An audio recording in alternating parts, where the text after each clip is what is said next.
Praise the lord. Shrimati Charles Cowman గారి రచనల నుండి ఎడారిలో సెలయేర్లు అను గ్రంథము నుండి అనుదిన ధ్యానములు.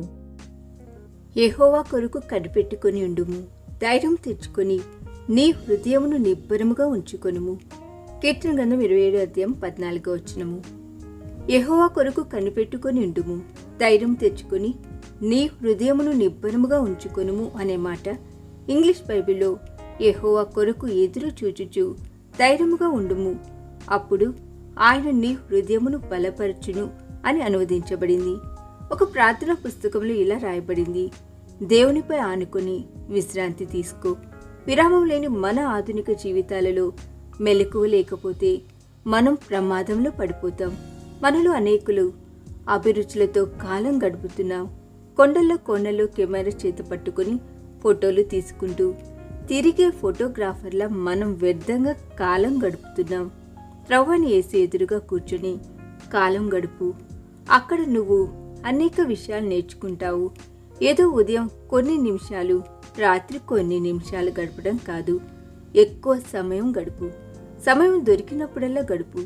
నీ ఆత్మకు క్షేమం కలుగుతుంది, నీ సారూప్యం మారిపోతుంది.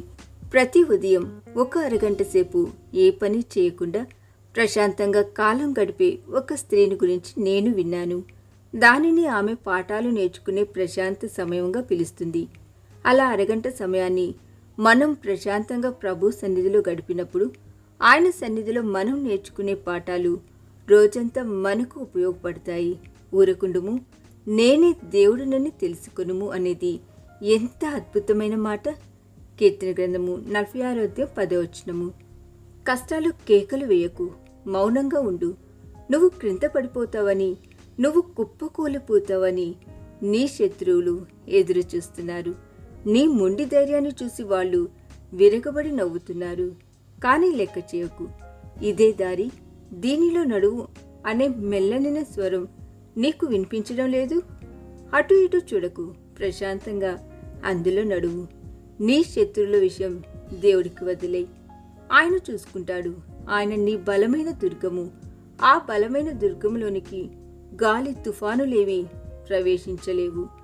ఆయన నీ ఎత్తైన కోట. ఆ ఎత్తైన కోటను వరదల జలాలు ముంచెత్తలేవు. నీకు దయ కనికరాలు కావాలి, అవి ఆయన వద్ద సమృద్ధిగా ఉన్నాయి. కష్ట సమయాలలోనూ శ్రమ సమయాల్లోనూ భయంతో అటు ఇటు పరుగులే తీయకు. నీ మనసును నిమ్మలపరుచుకొని ప్రశాంతంగా ప్రభు సన్నిధిలో వేచి ఉండు. యెహోవా కొరకు కనిపెట్టుకుని ఉండుము, మనసును ధైర్యం వహించి నిబ్బరముగా ఉండుము. కీర్తన గ్రంథం 31:24. ఈ సంగతి నేటి దినమున నెరవేర్చితేనే కాని ఆ మనుషుడు ఊరకుండడు కనుక ఊరకుండుము. ఋతు గ్రంథము 3:18. 1 గంట దేవునితోటి సహవాసం జీవితకాలం చేసే ఇతర పనులతో సమానం అన్నారు వాటర్బరీ గారు.